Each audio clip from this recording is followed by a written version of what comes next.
সকালের দিকে আমি একটু বাইরে গেছিলাম, আর বাইরে থেকে আসার সময় দেখছি এই ঝালমুড়িগুলো বিক্রি করছিল। তো আমি এখানে 20 টাকার মতো ঝালমুড়ি নিয়েছিলাম, আর এই ঝালমুড়িটা রাস্তায় আসতে আসতে আমার শেষ হয়ে গেছে, কারণ আমি গাড়ির ভিতরে খাওয়া শুরু করে দিয়েছিলাম। তো বাইরে থেকে আসার পর আমি একেবারে দুপুরের খাবার নিয়ে বসে পড়েছি। ফার্স্টে নিয়েছিলাম আমি বেগুন দিয়ে কচুর একটা তরকারি, এটা দিয়ে খাওয়া শেষ করে তারপর নিয়েছিলাম ঢেঁড়স দিয়ে আলুর একটা ঝোলের তরকারি। ঢেঁড়স আর আলুর ঝোলের তরকারি আমার একটু বেশি ভালো লাগে। তোমাদের কাদের কাদের এই তরকারিটা ভালো লাগে আমি কমেন্ট করে জানিও। এই তরকারি দিয়ে খাওয়া শেষ করে তারপর নিয়েছিলাম আমি একটা কলার তরকারি, এটা ঝোল করে রান্না করা হয়েছিল।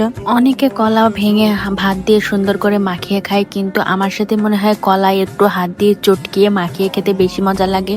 আর বাঙালি মানে হাত দিয়ে চটকিয়ে ভাত মাখিয়ে মজা করে খেতে বেশি ভালোবাসে। আলহামদুলিল্লাহ, আজকের খাওয়া আমার এগুলোই ছিল।